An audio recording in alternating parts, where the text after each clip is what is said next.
Hello, wrestling fans, and welcome as we are once again reliving the extreme. Nate Maxon here with you, along with my brother Aaron. Hello. And Mr. Chad Austin is here with us as well. Hey guys, welcome aboard. How is everybody doing out there after our little Thanksgiving siesta, taking a week off? But we had to, because we had to build ourselves up to what we're about to talk about today, what we all got to watch this week. Finally, after 3 months of this show, we're getting to the point of the Super Summer Sizzler Spectacular. I figure I'll say it once correctly, just for posterity. June 19th, 1993 is the date, and that is what we are going to be discussing this week on the show. But I would be remiss if I did not mention, as we come to air, as we record this on Wednesday evening, this morning everybody learned about the passing of the legendary Pat Patterson, and man, what a bummer. What a bummer. I didn't know we were going there, but yeah. I don't know. Yeah. I mean, that's a big one, man.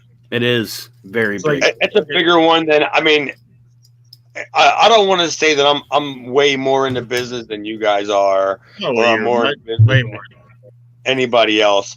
But yeah, just the fact that if you even know who Pat Patterson is, you know, if you know who he is.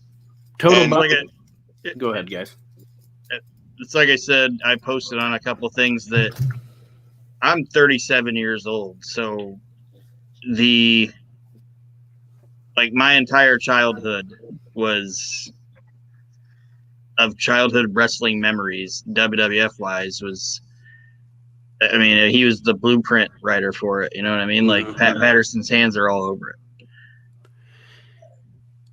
And yeah, I mean, I still talk to my fiance today. Like when we talk and anything's funny, I just went, I want banana. She actually doesn't even know what it's from, but she just laughs at the fact that I don't say bananas. That I just want banana. Well, I've told my wife for 2 years that if we ever get another cat, I want to name it Cat Patterson. Yeah, she doesn't get it, but it's Pat Patterson, man.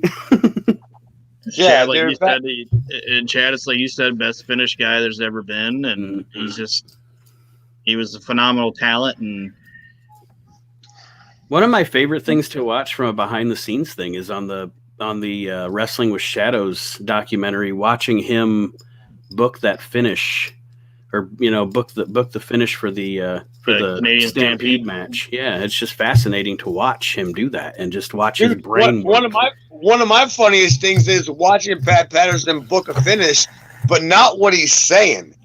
It's the way he's going. Well, then you come over, then you go over, and then you come over here, and then we do this, and we do this, and he's like, and then you hit that fucker. Yeah. Oh, brother! Oh my God! Place is gonna go banana. It's electric. Oh, they're gonna love you, and then you're just like, what the fuck? You walk out of there, you're going, I don't know. At some point, I'm supposed to go boom boom banana, or or something like that. And that is that's going to be the name of this show. Boom boom banana.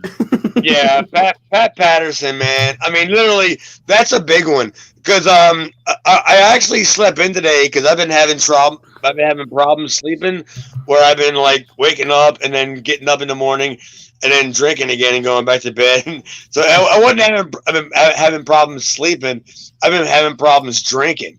So I've been waking up, and then I woke up this morning after I slept like a whole entire night, and then I woke up. I put on Busted Open this morning, God, and then I heard I plugged my phone in, and I just saw R.I.P. Pat Patterson from like 2 people today, and I was like, oh Jesus!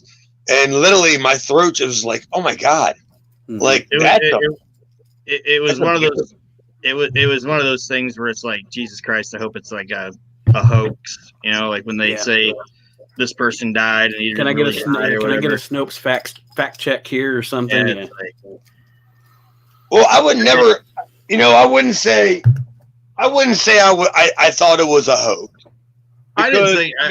hoping it was. You know what I mean? Like, well, not even that, because I mean, I knew the guy was approaching 80, and I knew that his health was in question, but I didn't hear anything that gave me the impression, Right. Yeah. Yeah. I never heard that. That's what alarmed me. Like, if I would have heard, like, oh my God, Pat Patterson's in the hospital, in this trying time right now with the COVID and all the other shit, you don't even know, you know? I never heard anything. But as far as I knew, besides the heart problem that Pat had in 2004, 2006 or whatever, I never heard of him being in any health issues. Yeah, and I didn't know. I mean, I think it was maybe the What Culture article today mentioned something about how he had been battling cancer, and I didn't even know that. I had no idea. I never heard that either. No, I still never heard that. What kind of cancer? It ain't from smoking. Don't give me. Oh, not a cigarette. Oh, why don't you smoke? So one of the biggest regrets here for me is I never got to meet him in person. Never got to meet him, but. Unfortunately, didn't mean to get us off on a bad note here, but I just wanted to, not necessarily a bad note, just reminisce on the greatness that was Mr. Pat Patterson. And no, you're never ever going to talk about getting off on a bad note and then speak about Pat Patterson in that same light, because nothing about Pat Patterson. I mean, I've never actually one-on-one met the guy, but I have been in rooms with him where I just was like, I just want to go meet him. But, have I done enough to go meet that Pat? You know what I mean? Like, seriously, can I go do it? And I never did, but I've been in rooms with Pat Patterson, and I'm just like, my God, this guy is like, how everybody holds Vince as being a genius and this and that. Well, Vince wouldn't be the genius that he was without Pat Patterson. Without Pat Patterson by his side, and that's what I meant, like, about the whole childhood memories thing. I mean, that was Pat Patterson. He's the guy. Every time I hear somebody say that he's the best finish guy ever, I just think of, I can think of a million, not a million because I haven't done a million matches, but you know what I mean? A bunch of times where I've wrestled matches and somebody came to me with their idea what they wanted to do, and I would just go like, well, what would Pat Patterson do? Right. Like, for a finish. If I was going to protect myself, I'm coming back here next month, or whatever. Like, why would I do that when I can just do this and get out of here when you can get over? Exactly. Yep, that is, like I said, a sad day, but I guess we'll, unless you guys have anything else, we'll get to the point, the meat of the matter here, get into the Super Summer Sizzler Spectacular. The ECW Arena, we begin our journey with Jay Sully, our old friend, and Todd Gordon outside the ECW Arena with some fans. Do you know anybody in this shot, Chad? Any of these guys that were outside with them? Well, even if I did, I wouldn't even I wouldn't acknowledge. I mean, would you guys? What was with? Did you guys see the guy in the blue shorty shorts? I saw all of them. Yeah, and it, I was like, is that a red fanny pack or a cod piece? Like, that was the most awkward looking fanny pack I'd ever seen in my life. I thought he looked like the guy from the Word Up video. Like, Jesus. I honestly thought that the show started out fantastic with a very good disclaimer about how this show was going to be violent. Yeah. It wasn't like a disclaimer you normally see on a WWE program, Right. It's not. It's like put the kids away. Like, yeah, it was like, God, it's gonna be fucking nuts. Tell the wife to shut the fuck up. Dinner should be ready soon. We're going to watch guys bleed, so fucking shut up. Settle in, fucker. Like, damn, this looks like it's going to be a mighty, mighty impressive show, right? You're gonna go banana. Dude, I'll say that today. I'll never stop saying that it was banana. Never. that to me was my Pat Patterson for the rest of my life. But yeah, I can't wait. I can't wait to get into this show. There was a nice that nice disclaimer about the violence and all that stuff. I thought I was like, wow.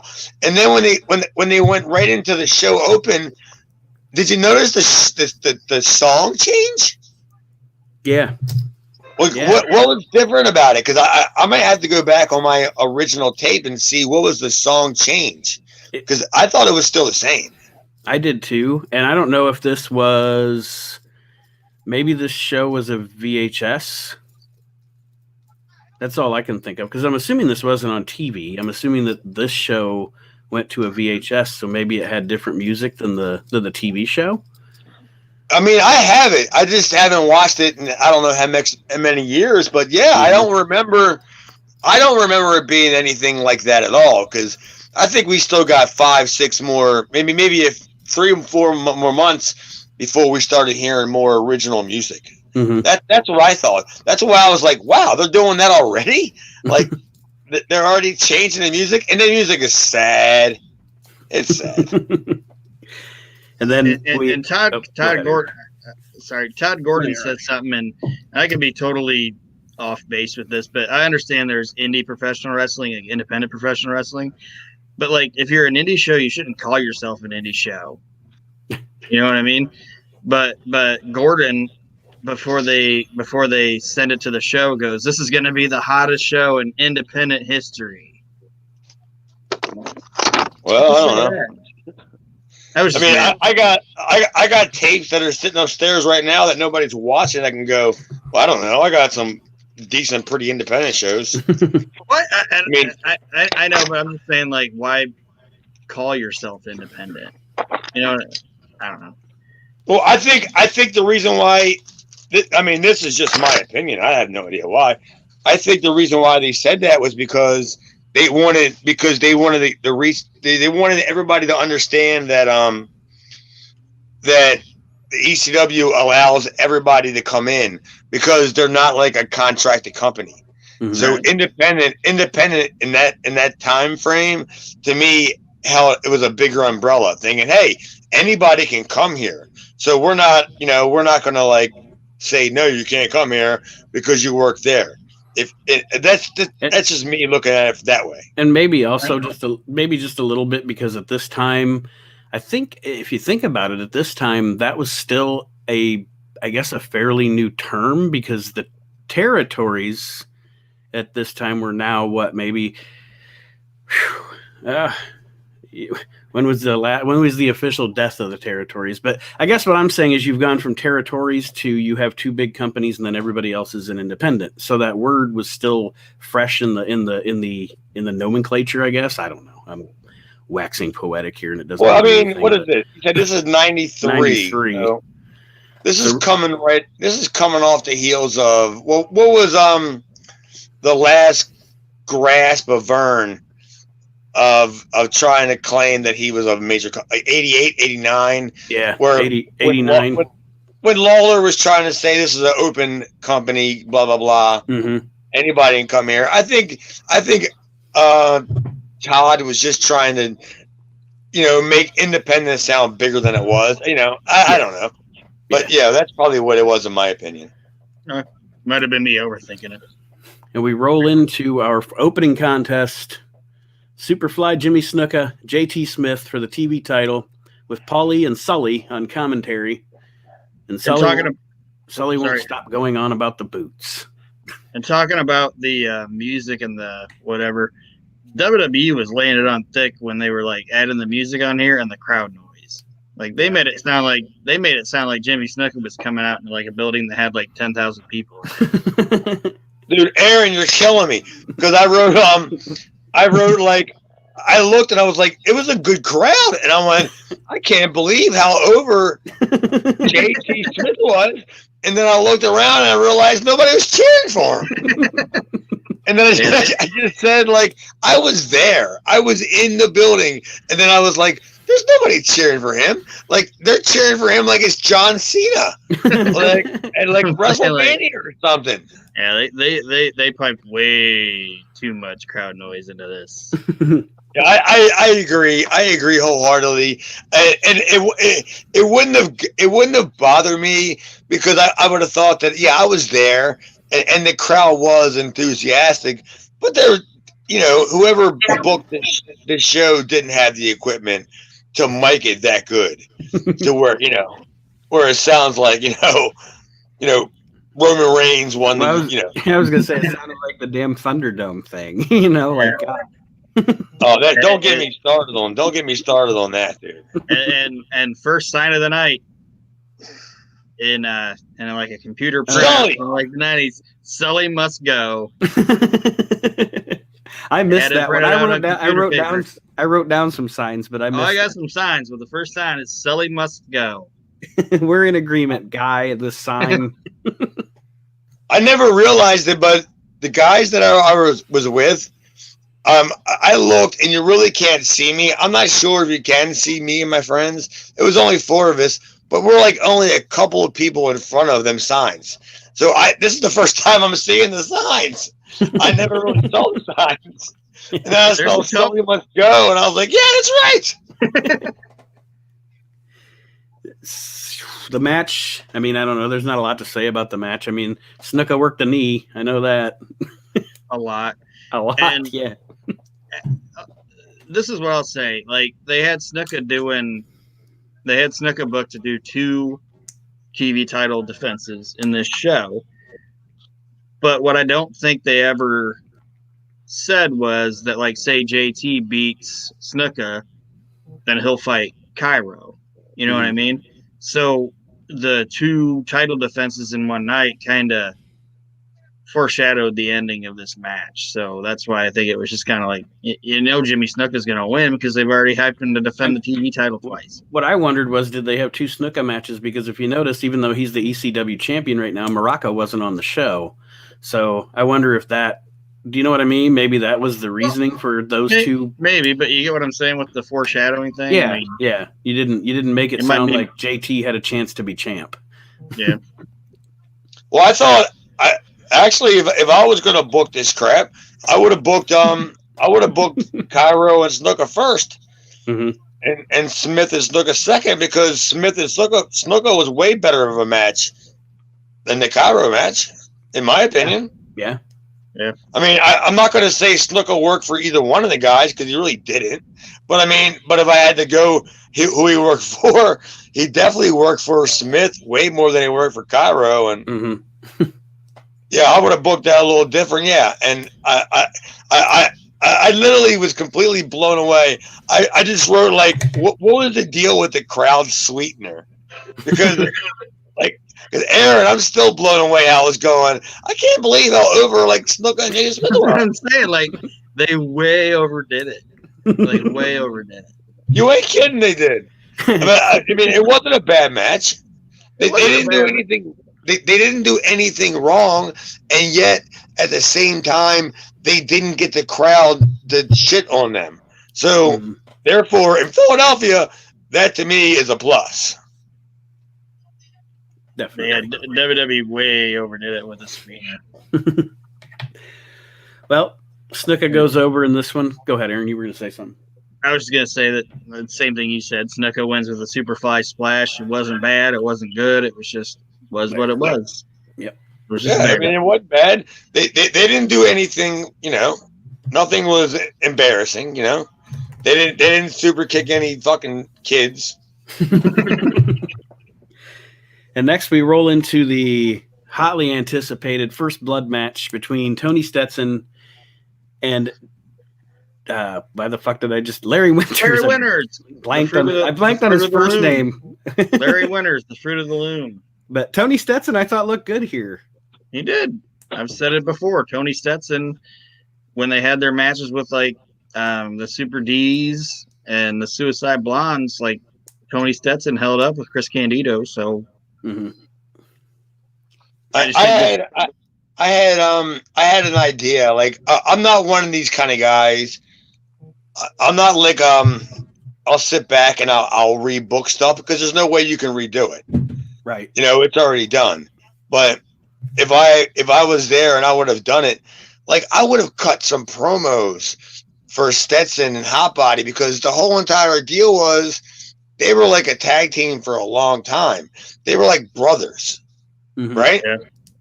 I mean, Aaron, Nate, you tell me, what was the catalyst for them to have a first blood match? Was there any precedent set?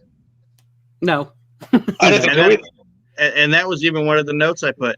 when the match first started until they started working their roles or whatever, I forgot for a minute who turned, like who was the heel for a minute. Like you know what I'm saying? Like I forgot just for a hot minute, like who was the guy that turned for a minute. That's what I meant. That's why I would have had we went like 2 or 3 weeks with a whole bunch of bad promos. I mean, not of them two guys specifically, but just bad generic. I mean, bad as in just generic promos. And why wouldn't Stetson have said, like, when we were a team, we've been a team forever. I sweat with you, I bled with you, and now that they ain't together, I'm gonna make you feel like it felt for me, when I was doing it for us. Right.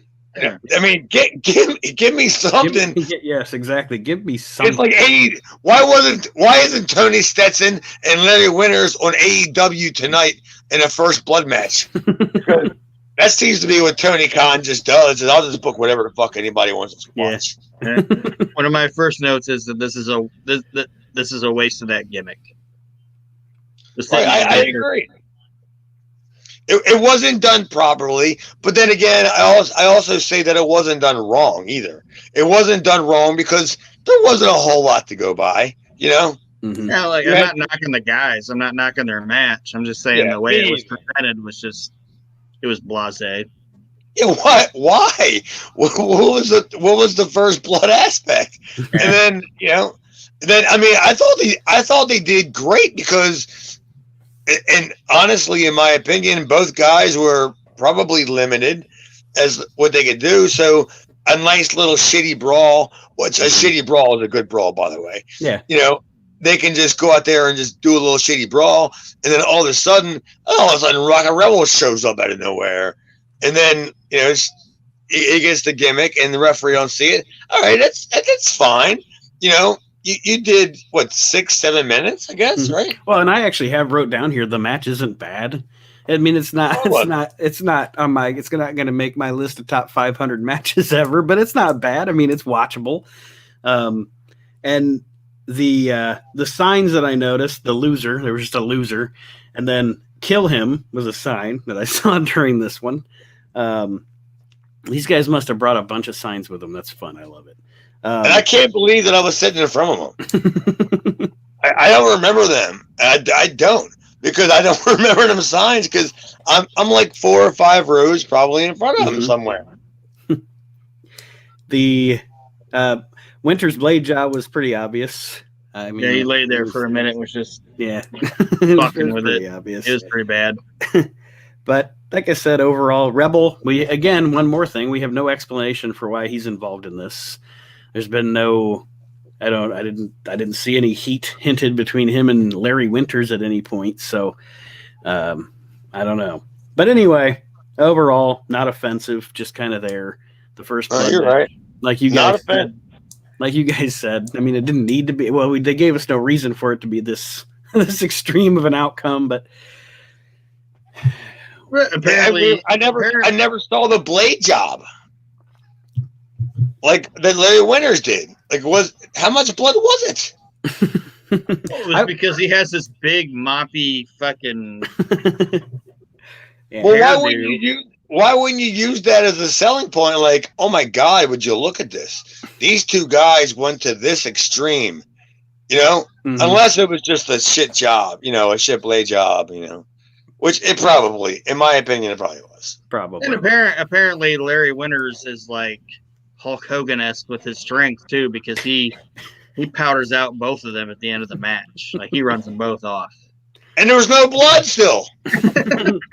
Like I was still looking for the blood when he made the babyface comeback and he blew the comeback. It was getting all observed up to his perm. Winter's mania running wild, brother. Yeah. The perm absorbed all the blood.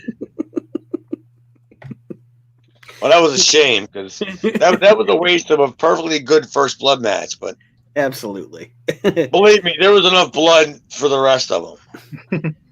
Talking about awful. Up next is our cat fight. Cat fight humiliation match. match. Oh, I'm sorry. Yes, You got to add the humiliation. Glad you clarified. Appreciate that. You get Who's a that, sign. me or the people that are involved in it? Well, there's a sign. There's a sign a couple rows behind you, Chad, that says, "We want skin." But none of this no, skin. None of this skin, though. Well, I mean, there's a lot of jokes right there that I'm not even going to write. But if Freddie you're Gilbert. if you're in South Philadelphia and you're watching Miss Peaches and Tigra, and they're going to take their clothes off, and you want skin, then it goes to tell you what kind of crew the strip clubs in South Philadelphia have on a Friday and Saturday night. that ain't good. Freddie Gilbert Lawler's, he's the ref. Yeah, Freddie Gilbert. See, I actually wrote that here for a reason, because Freddie Gilbert, you know who Freddie Gilbert? We already discussed it. It's Lawler's kid, and it's Gilbert's like office kid, like right hand man. He was there to keep the match together. And what did he do? Not keep the match together in any way, shape, or form. No. These two motherfuckers. Tiger, I don't fucking know. I don't know. Nate, you tell me, because there was more outside of the ring going on than there was inside. They essentially just ran around. Like, that's pretty much what they did. They just ran around for 3.5 minutes, and then they added some other hooker in there. Yeah, and she's the one that lost her actual clothes. Yeah. Well, she was the only one with tits. Well, you know, this is what I was like, man, look, they're just throwing them out there. They have no idea what they're doing. They just got to get through this, because at this point, Angel was the girl's name. She was the one with the tits. Yeah, Angel was the girl that came out there, and as we go on, I'm not even sure I want to tell the story, but good God, But yeah, Angel was out there for that reason whatsoever, because they knew they weren't going to deliver on the stipulation that they were going to get sort of closed down. But Angel was a topless lady, entertainer at a strip club that I believe, don't hold me to this, that I believe Tigress also worked at. Like, she must have knew her or something, you know? Yeah. I mean, like, they must have ran it by her, and she was like, well, I ain't doing it. And then Angel was like, well, I'll do it, you know, kind of thing. And Paul she probably got paid more than, I don't know, I'm looking at the roster going, well, she probably got paid more than a lot of us. Angel worked the night shift. Tiger worked lunchtime. Well, yeah. Well, Monday. Yeah, Monday lunchtime, the buffet day. Yeah. The shrimp scampi's out, and so's Tigra. Shrimp scampi and old pizza. Here you go. Yeah, I didn't like that was the Angel angle, and I wrote bad, and then I wrote wow. Like, you know, that was their shock value for the night. Because, you know, did you guys see any women in the crowd? Nope. I didn't see them either. So when you got, I mean, believe me, this was a good crowd. This was a good crowd. Mm-hmm. I mean, how many shows have we done that we've actually said, like, wow, what a crowd? None. Like, that was a show when they started putting actually and legitimately close to the capacity of that building. You can't have titties at Cabrina. Cabrini. Well, I mean, Jesus. They have no tatas policy. Yeah. I do have one note here that the only thing that I found entertaining about this match is Paulie busting Sully's balls the whole time. That was the only entertaining thing about this thing. It's kind of the precursor to No More Sully. Yeah. That's all I could think of. That is that you just know that it's coming. You just know that it's coming. Because Paulie is he's just telling you, I got no use for this guy. And my guy will be on later on in the show, too, by the way. Yeah, pretty much. I'm just going to kill him. Yeah, I mean, I felt bad for Tiger or whatever her name is. I felt bad for that girl because she didn't know what was going on. And Angel, in my opinion, was just a victim of just the business because, you know, they had a stipulation to meet. and they had an angle they had to fucking pay off for, and and we all knew Peaches wasn't going to do it. So there was Angel, and like literally, how great is it when somebody gets their bra stripped off, whatever, and they throw their hands down to their side before they grab their bosoms, They just been like, what? I can't believe this. I can't look at me before they grab them. So of course, Peaches isn't going to do it. Her husband has bigger tits than she does. He had no idea. Believe me. Next, we have go. Hey, let's not forget that the Rebel Stetson tag team was featured more in here. They're the ones that ripped Angel's memories out. Yeah. What? Yeah, Rebel. Oh yeah, involved. Yeah, but they did it as an accident. Like they were all trying to like do-si-do with her. I thought they were dancing with her. The one guy spun her around and and she fell right. It was a literal hoedown. It was like perverse vaudeville. It was like a perverse vaudeville kind of thing. Yeah, well, you wait till we get more into the Angel story. Good. I'm not even. Yeah. Snuka and Cairo in the second world TV title match. The second TV title match is next. We got Terry Funk on commentary, putting Tommy over pretty hard. Yeah, did you notice the crowd looked like it was getting bigger during that by any chance? Yeah, it did. Like that was my only note. I wrote Snuka again versus Cairo, and then I was like, God damn! It looks like I see people filing in, like just. Maybe it was intermission and people were hitting the payphone and being like, "Hey, they got titties out at the ECW arena." People started showing up. My guess is it probably was a 7 o'clock thing, and people didn't start showing up till 9 o'clock or so.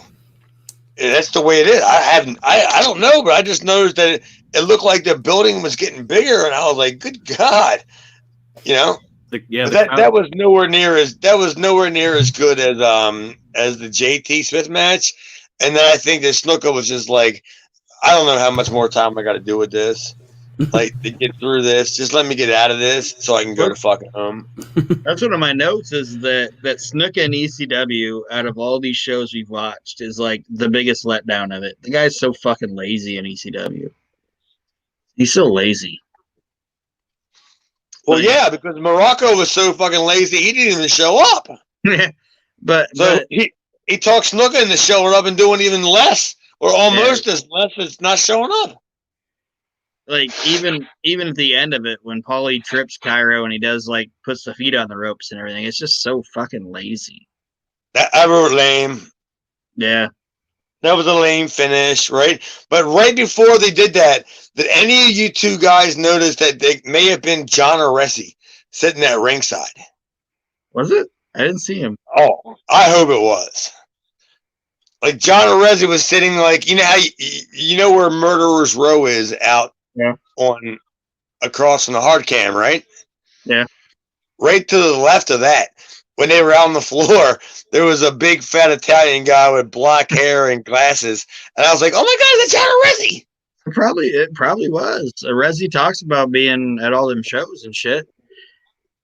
Well, shouts to John Aresi for being at the ECW arena, but he don't even want to tag himself in this nonsense.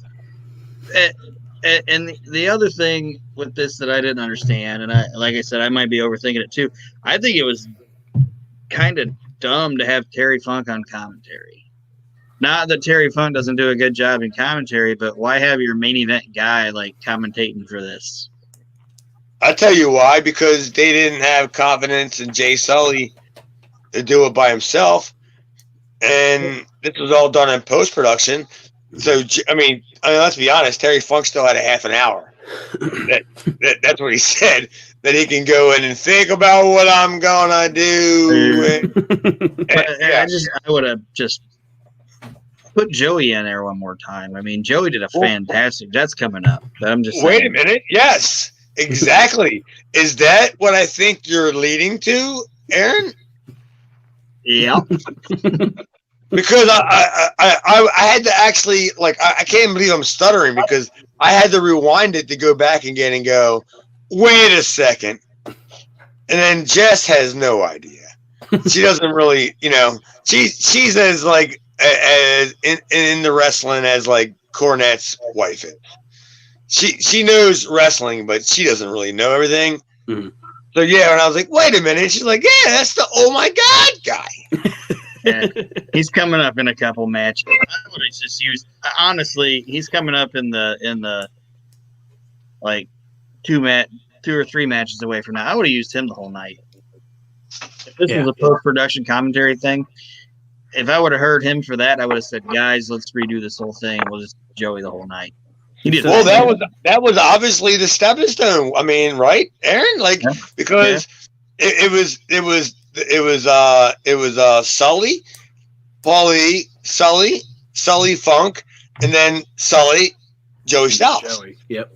So obviously that was in post production, where it was probably done on separate days. Where Paulie says, "Hey, we got this other guy." I mean, that's all I can think about it. But yeah, but that looks like it's a perfect introduction to Joey Styles for there. Sully doesn't see that the hammer's about to drop. He's blind. He's too drunk. He's too drunk. All right. So now we got the Sandman, Johnny Hotbody. Which Snuka won that match, by the way. Yes. Had that. We got surprise. Because it was a street fight, this is thankfully the first time we've seen Sandman not in that god awful wetsuit. I was saying it's our first glimpse of the future Sandman. Yes, and Terry Funk, no karate, no judo. It's a street fight.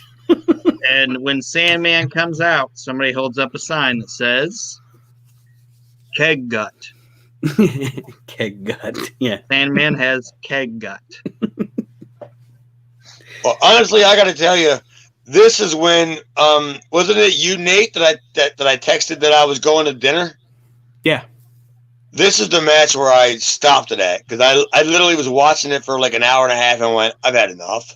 And I said, my wife's coming home and we're going to go to dinner. And when I get back, there can't be a whole lot more to watch. So I can make her sit through this, right? Right. And then when I got back, I was like, oh my God, I forgot. I stopped it on Sandman and Rebel. And then I was like, wow, yeah, the crowd didn't really give a shit about either one of them, in my opinion. I heard a lot of boos. No, yeah, I did. That's what I actually wrote down here. The people aren't into this thing; they're booing it.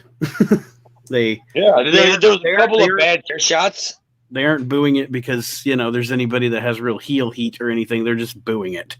It looked phony. Yeah, the Stetson Winters match was more convincing than this match. Oh, 100%, man. 100% I agree. Because like the punches they looked like they were like making contact. Mm-hmm. As limited as Winters is, he still knew how to sell that shit. Yeah. And Rebel and Sandman, they knew better. I don't know what their deal was that night, but I don't know. But I mean, it just wasn't good, and they just didn't mesh well that night.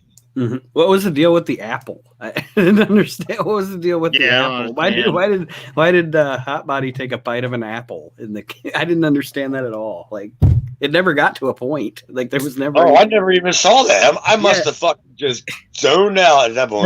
There was literally an apple in the corner, and he went over and took a bite out of the apple. Oh, Rebel? Oh, he bit the apple? Mm-hmm.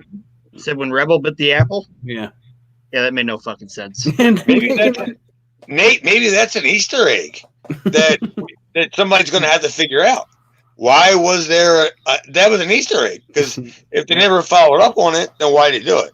Yeah, what was with the other thing is too, though, they bring up the apple later No lie. They bring up the apple in another match. I think I missed that.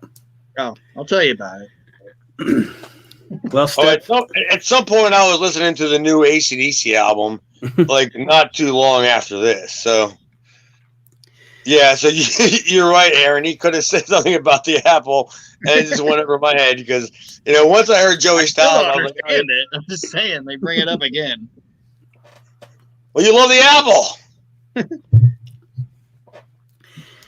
Let's see, we get a ref bump. Tony Stetson's out. I don't understand why we got a ref bump. It's a street fight. It's a very shitty ref bump too. Yeah, it is terrible. Right.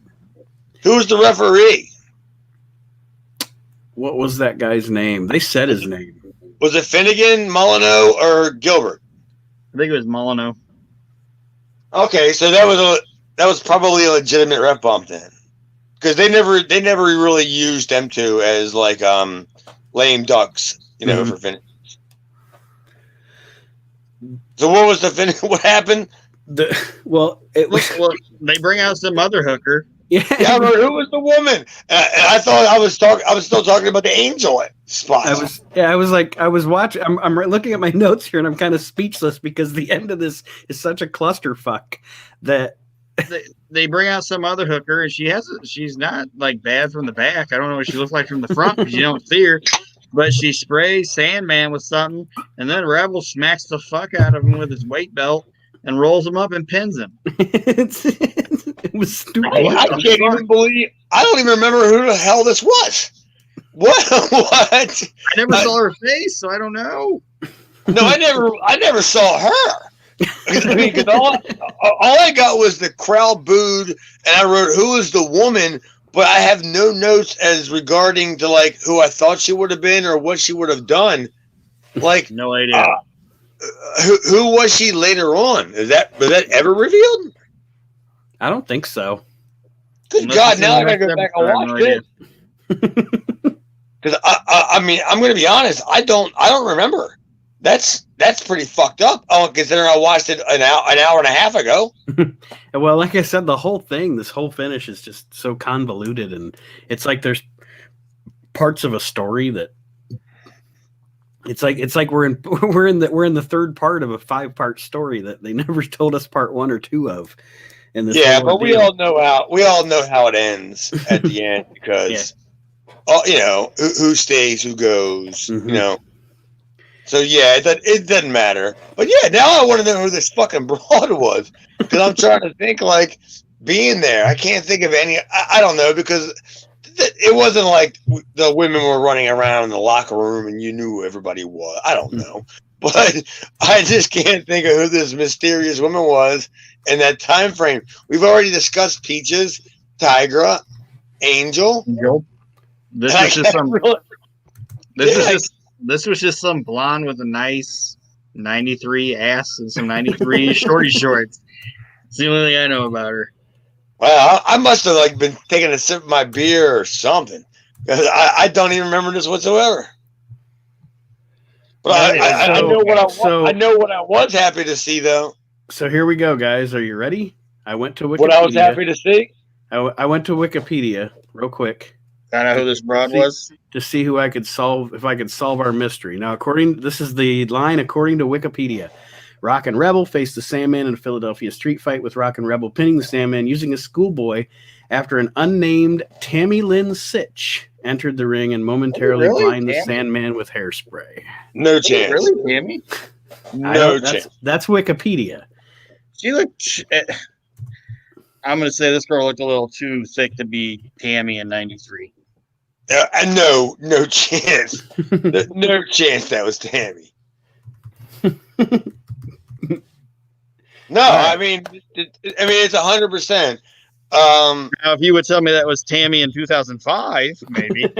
Maybe, yeah. Now see, I don't think that was 93 Tammy. If she was doing it whenever them web pages are where you can get money to watch her do stuff, whatever it is. Yeah, that's Tammy. But no, that girl was not Tammy Sitch. No way. Not nowhere near 93. That was probably borderline illegal anyway.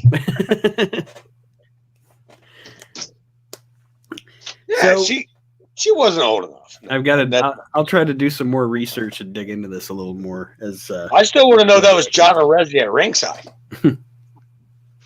I'll watch again. And tell you if I think it's John Arezzi. Yeah, but now the highlight of the show for me, guys, come on, you know what it is. Dick Murdoch. Of course it is. Here's me. I wrote here, and nothing. All of this is fun because Dick Murdoch's in it, and Terry Funk is busting Dick Murdoch's balls on commentary the whole time. It's amazing. He's calling him Richard. He's calling him Hoyt. He just, yeah, Richard the Rube. Richard the Rube. It's so much fun. Of course. But as soon as I saw him, I mean, didn't I tell it? Was that you, Nate, or Aaron? I can't remember which one I was telling that. I wasn't sure that I thought Dick Murdoch actually showed up. Yeah, we discussed that a couple of weeks ago when they first started advertising him for the show. Yeah, I didn't think he showed up. There was a smear the queer sign in the audience during this match. Yeah, that's one of my notes. Is I'm surprised that WWE didn't blur that out. All the things they blur out. Give that thing the real world champion treatment. Yeah, yeah. So you think Aaron says he thinks he knows who Dark Patriot number 2 is. I really do, and I might be completely off. And I Googled because I wanted to make sure the guy was in the business before I said this. I think Dark Patriot number 2 was Bill DeMott. No. I think in like 93 he was probably about that size. I the way he worked, and I'm a Bill DeMott fan, and just watching him do his chops and then standing off and looking at the crowd and shit, he was doing like Bill DeMott-esque motions. I think it was Bill DeMott. I tried to research it. Actually, I tried to look the internet, and whenever you put Dark Patriot number 2 in, it just keeps coming. Doug Gilbert. Yeah, it just gives you Doug Gilbert, and there's no hyperlink for it on Wikipedia either, where you can click it. So your guess is as good as mine. It's actually better than mine because I didn't have a guess. No, I don't think that was Yeah, I don't think that was Bill DeMott, because it wasn't until, and this is why I think I might even have concrete proof, that it wasn't until October near Ultra Class that Paul reached the agreement with Victor Quinones for Wing. And that's when Bill came in. Bill was a New Jersey guy, and me and Bill were friends. I don't know where we stand now. I haven't seen him in decades, but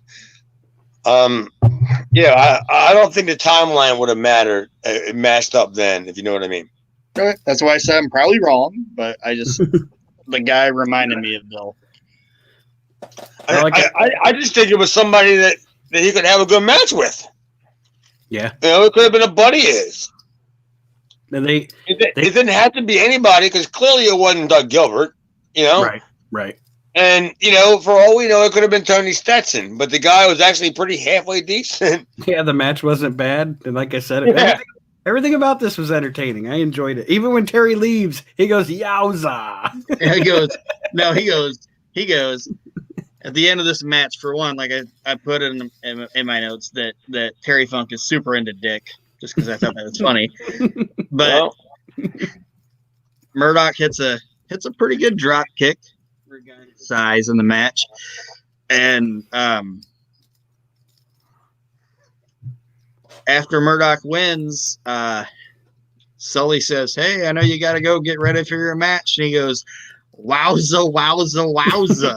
That's what Terry Funk says. Wowza, wowza, wowza. But Dick Murdoch, if I had the money, I don't know, if I had somewhere near Tony Khan's money and I was going to book a company, I would pay Dick Murdoch. I would call him and say, "What do you want?" And I'm sure he would give me some bullshit number.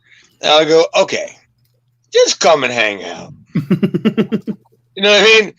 Maybe we'll use you. Maybe we won't use you. But, just come and hang out with the boys in the locker room and shit. And you got your Coors Deer, membership, so he gets free beer and shit. It would have been fun to have him around. I'm sure I'm sure that deal got dried up a long time ago, but I'm sure Dick Murdoch wasn't paying for beer later on in his life. But yeah, I know what you mean. But you know what I'm saying? Dick Murdoch is always somebody. Why wouldn't you want to have him around? Mm-hmm. Like, we were speaking about Pat Patterson earlier, and nobody's ever had a bad thing to say about Pat Patterson. What's the worst you've heard about Dick Murdoch? He stiffed people on tabs because it was his rib, but what was the worst rib? You know what I mean?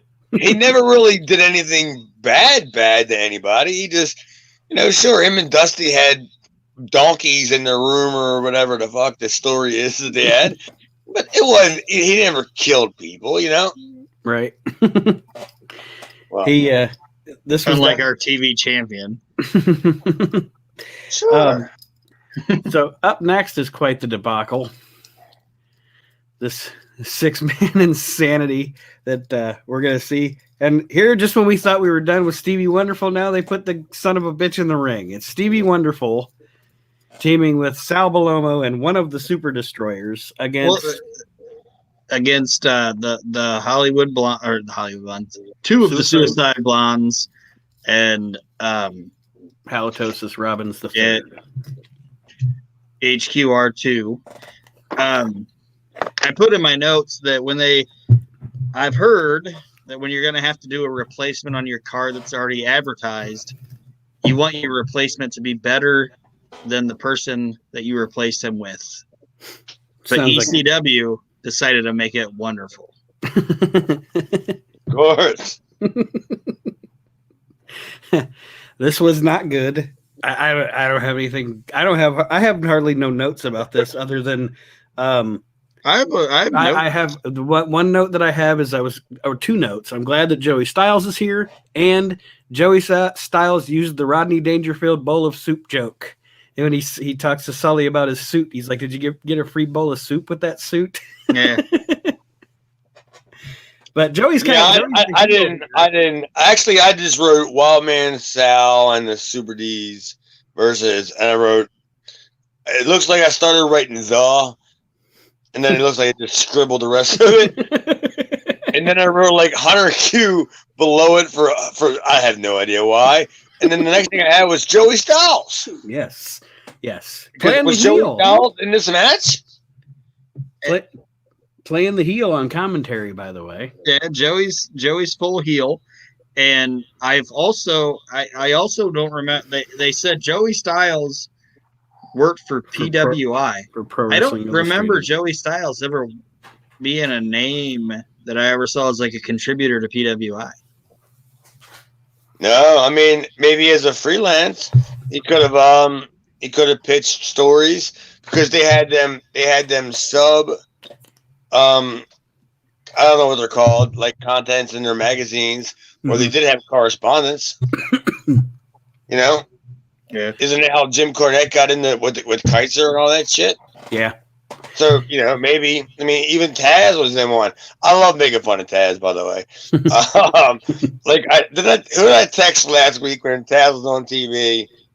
And I said I'm texting Jonesy about Taz. No, that was me. Yeah. I just texted him. I said I always smile when Taz is on TV because I know that motherfucker don't want to be doing that. Like he doesn't want to be on TV, and it's just hilarious that he's like, I'm telling you, he's going fuck, mother, fuck. But either way, like Joey Styles. Do you really think they were bringing Joey Styles in to be a heel commentator? Because I'm not even sure I felt that. I felt like he was healing it up. Yeah, I felt like he was healing it up in this match. Now I don't know if that was their intent or again, like I said, we're slowly we're letting Sully down softly or something. Big Sal hits his drop kick in this match, and Joey's like, the only reason he fell over was because he smelt the disgusting feet of I never heard that. Oh my goodness! He said it smelled like old sausage and Parmesan or something like that. Yeah, he was knocking Sal. There's also a sign in this match that they held up, and it says, "The Kitty's Pal, Wild Man Sal." Well, what's all that? I mean, what do you got a problem with kitties? He loves the kids. No, the He kids. loves the kids. The kids. Oh, the kitties. Yeah. Yeah, the Kitty's Pal, Wild Man Sal. Is what He they're loves the saying. kids. Well, dude, seriously. I mean, coming to the ECW arena, you're not going to get a whole bunch of kids coming to the show. So maybe Sal's audience is going back to work for oh my God, I can't think of his name. Dennis Carluzzo. Carluzza. Yeah. Yeah, going back for Caluso and working at the armories where you're Salvalomo, and every Friday and Saturday night at the VFWs, the kids come out. Maybe that's what he should have been doing, then. But I still think that Paul, Eddie, somebody, Todd, maybe. So I mean, I thought there was something there with Sal. Didn't you guys at all? Yeah, I like the wacky. I don't know. It's just it sticks out.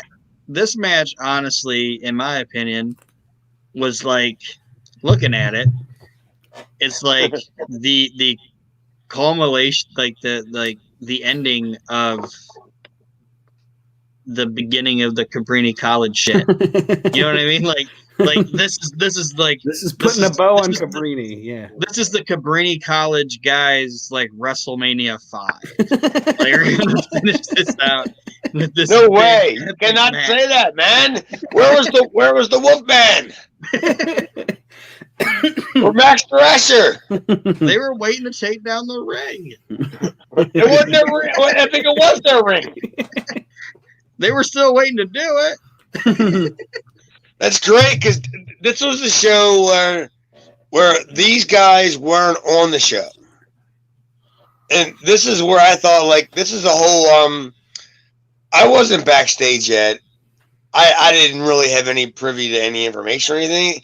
But I think this is where the whole entire Paulie thought that there's something more here than Eddie can probably, produce. This is the show that I think that it was. Because Paul thought, like, man, because go back to what Paul thought about the Goodhart shows. Mm-hmm. Them shows drew like 1,200 people, in a 3,000, 3,500 seat convention center or whatever. They drew like 1,200 people. Right. Philadelphia is a strong, strong market. And that was a decent show, considering the building.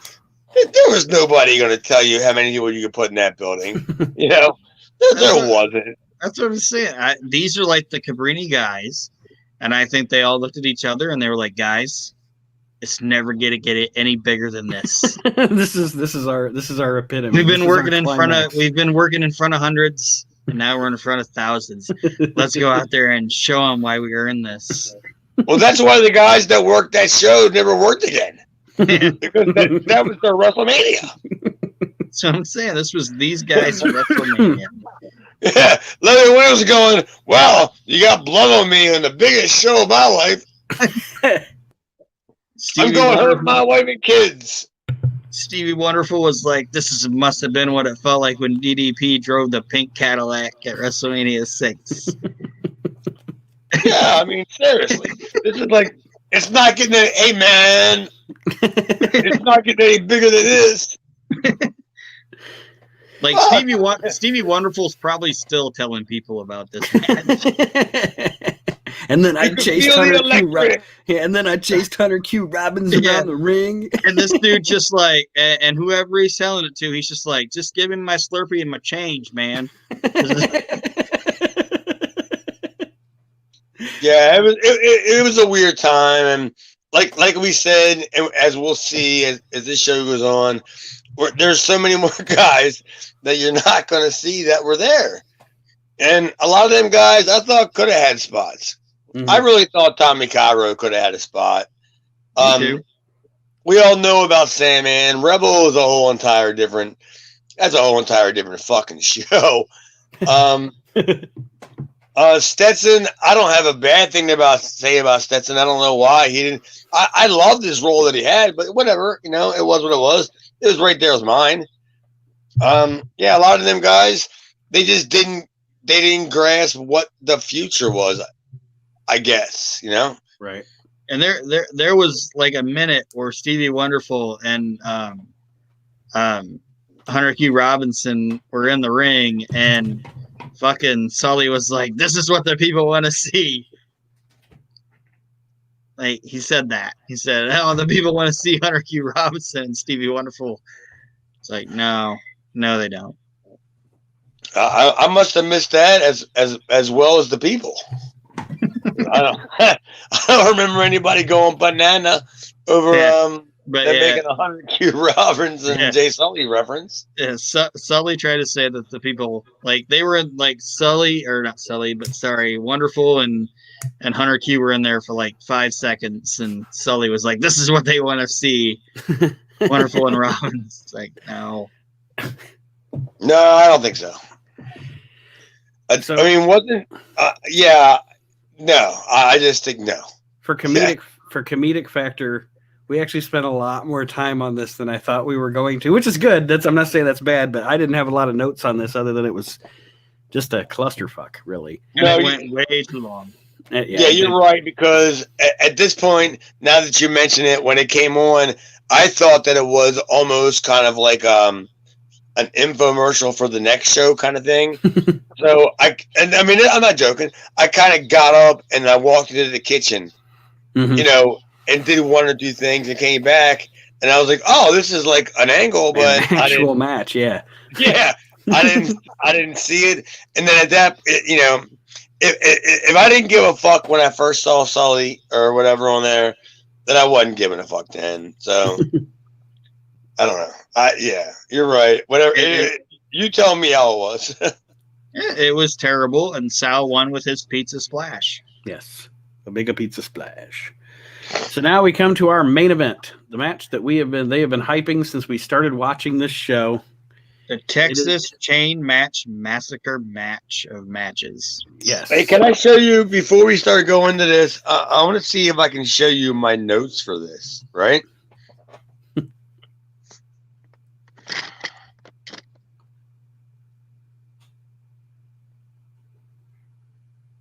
What's the last thing you see on there? I didn't catch it. I didn't catch it either.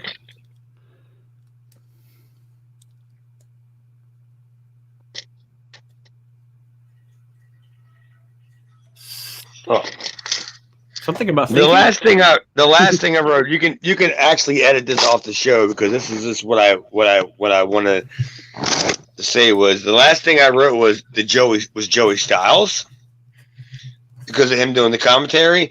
But after that was Eddie Gilbert versus Terry Funk, right? Yep. I got no notes. I was showing you a blank piece of paper. That's what I was showing you. I wanted you to see Joey Styles, because that's when I was excited to see Joey Styles. Mm-hmm. But the rest of it was Eddie Gilbert versus Terry Funk. Blank piece of paper. What am I going to say? Right. I don't have a lot of. I mean, I guess I don't have a lot of notes either, because I was just watching it. I wasn't thinking to write. I mean, I wrote a couple of things down about the finish, about the end of it. Agreed. I got some notes. Do share. Oh, I will. Todd Gordon was on commentary. I think Todd Gordon shouldn't have been on commentary. They should have. I've said it this a couple times. They should have just left Joey out there. There's a spot in the match where Funk is whipping Gilbert with the chain, and Sully, honest to God, and this is like the first time that I was like, oh man, Sully's actually a wrestling fan. He does a David Crockett impersonation. Like Funk, Funk is whipping him with the chain, and Sully's like, whip him like a dog. He really does it. He goes, whip him like a dog. I'm like, yeah, Sully knows. Well, I'm not sure that's enough. It might need more to change me on that one. And I just thought it was kind of silly that he did a, I just thought it was great because one thing that I've discovered watching the shows the last couple weeks was Eddie was actually feeling out the Philadelphia crowd.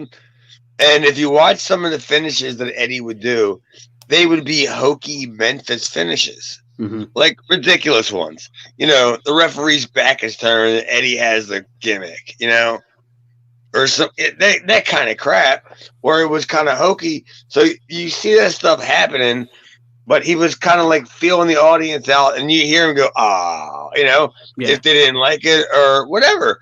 But yeah, this was another one of Eddie. This is a Memphis finish, and I'm sure Terry kind of realized, like, hey, we're in Philadelphia. Yeah. We have to give him something a little more different, a little more than just some stupid, you fucked me finish. Yeah.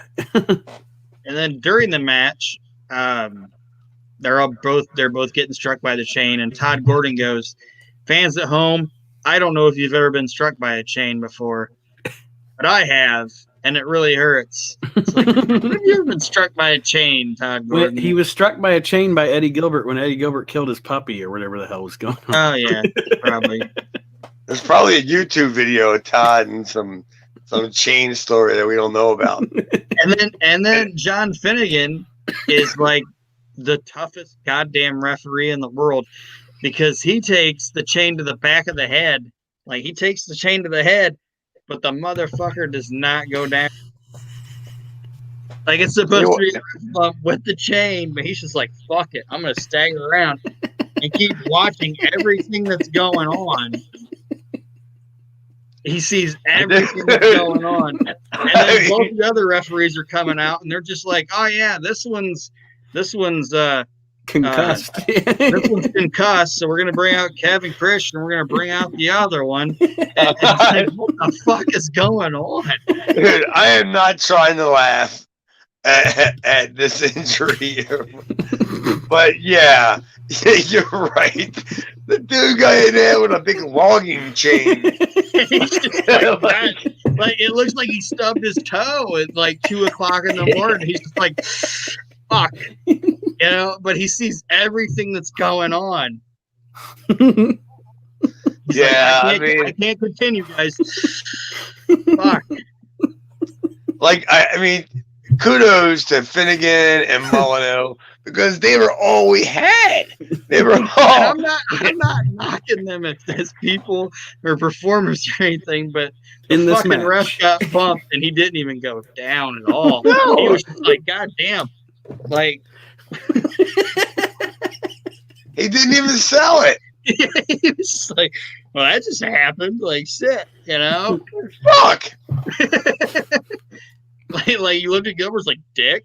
Like, what'd you do that for?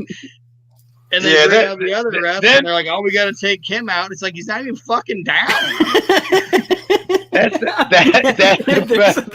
There's the controversy. Finnegan's getting taken out. He's like, I'm fine. They're like, no, you're not.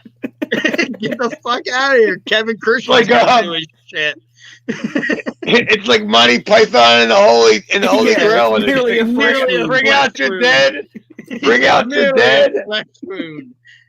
Yeah, and he's like, no, it's bring out your dead. I'm only apparently he was 95% dead. Apparently fucking Finnegan was Black Patriot number 2. Yeah. I mean, them guys, Finnegan and fucking Jim Molyneux, dude. Like, because they were all we had until Sabu showed up with fucking Pee-wee. So they had to go out there and take. Some of them bumps weren't even planned because we knew we didn't have other refs to take the spot. So if they got bumped, sometimes it wasn't intentional. Yeah, Finnegan. But yeah, that's funny, dude. He got hit in the head with a big ass chain. He's like, what the fuck? The fuck? And they were like, go sit down for a little bit. No, I'm fine. It's EC Dub. But that was my take on this match. You guys. So here comes the fuck finish at the end here for Terry. with, as we know, Kevin Christian, Freddie Gilbert doing the screw job finish on Terry Funk in this match. Anything else? The match was good. You're right about the ludicrousness at the end, Aaron, but the match overall, watching Terry Funk work with Eddie Gilbert, good stuff. Oh no, the match was great, and they both bled buckets, and it was a good match. But Eddie did wonders, like to sell this as a cassette. Because watch when he first got color, like he went to the side of the ring, he got color, and then Terry brought him back around to the forefront of the ring where the hard camera was, and that's when the color was coming down, and you could see Gilbert's head. Yeah, with the color, that was him selling the show. Like, absolutely. You know. When they advertised the videotape, look at this shit. You know what I mean? This dude, you know, and don't worry about the referee. He's fine. Don't worry about the referee. Yeah, look at Eddie Gilbert. But yeah, you know, that was him selling that shit. Like that stuff doesn't just happen. You know what I'm saying? It just don't happen. And Gilbert's gonna take a lot of shit coming up right in the next couple of weeks. He's going to end up taking a lot of shit, and I don't even have an opinion where he even belongs because I wasn't there until right the day of after. Mm-hmm. The show itself, like I said, this match was good. The show itself, I actually liked the show. Like I did too. The only thing that I would say, that I generally disliked or made me cringe were like we talked about, Sandman and Hot Body was bad, and not Hot Body. No, Sandman and Rebel. I'm sorry. Come on, get your bad matches right. Sandman and Rebel was bad, and the 6-man was bad. Other than that, decent show. Even Snuka was fine. You know, I mean, well. I look at it this way. I mean, Aaron, I'm waiting to hear your opinion after. I'm going to say it real quick, but I think that after we've watched, I don't know, X amount of weeks, 9, 10 weeks of this nonsense, we've seen the crowd grow exponentially. And you look at this actually looks like a show that it created a buzz on the underground, and people came out to support.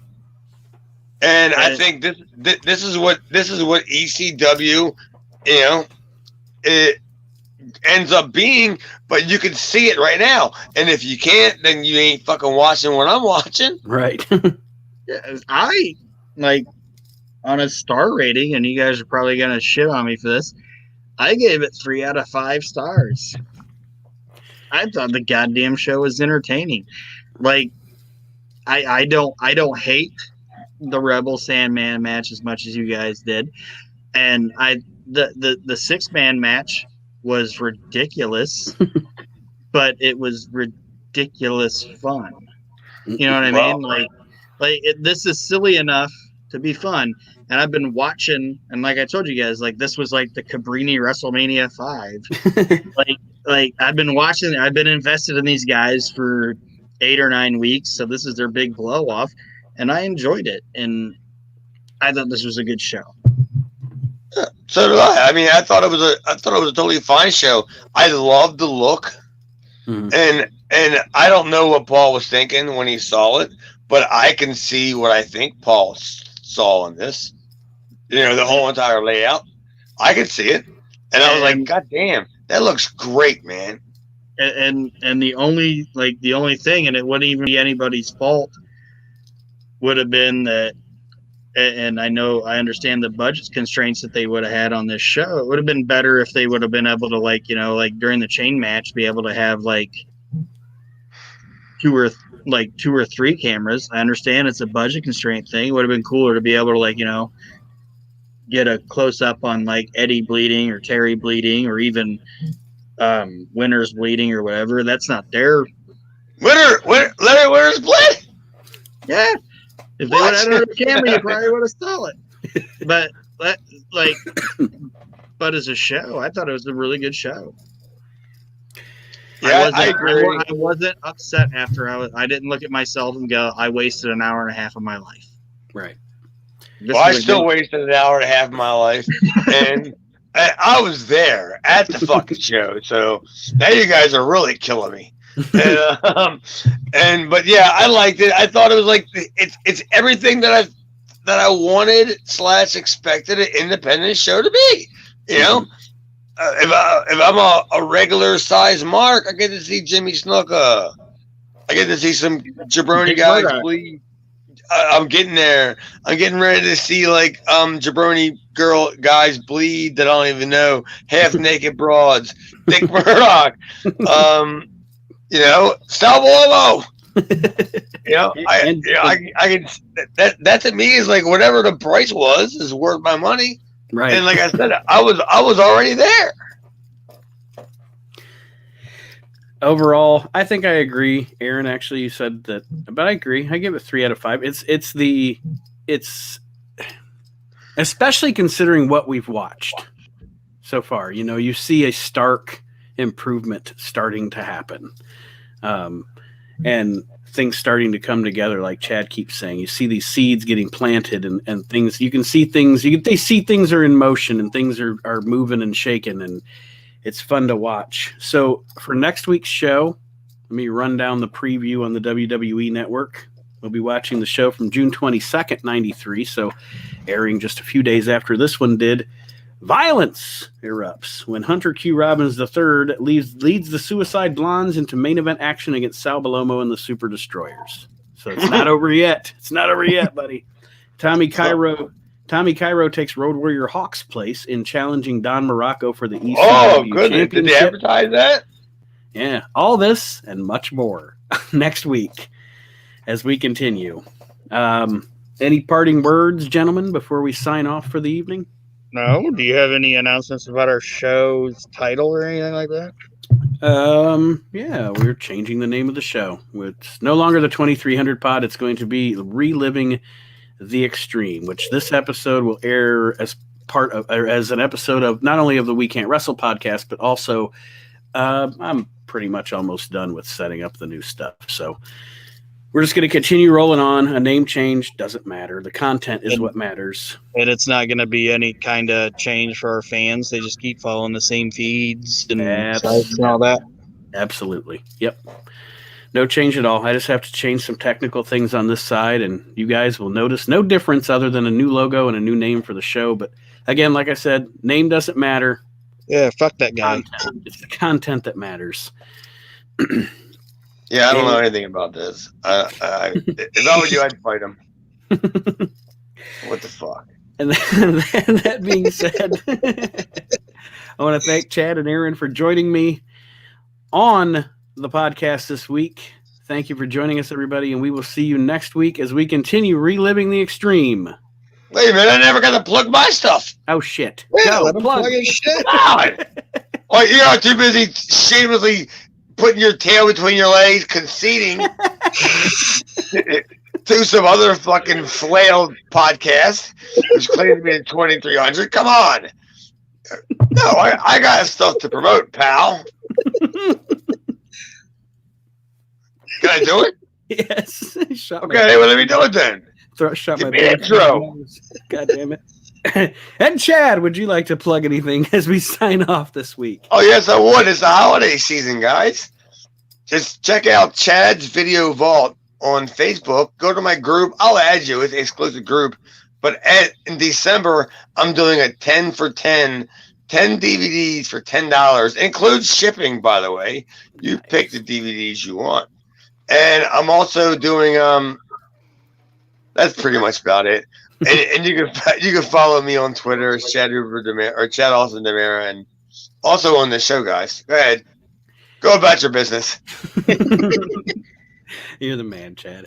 All right, guys. Thank you for joining us this week. We will see you next week as we continue trudging through the history of ECW. Have a great week, everybody.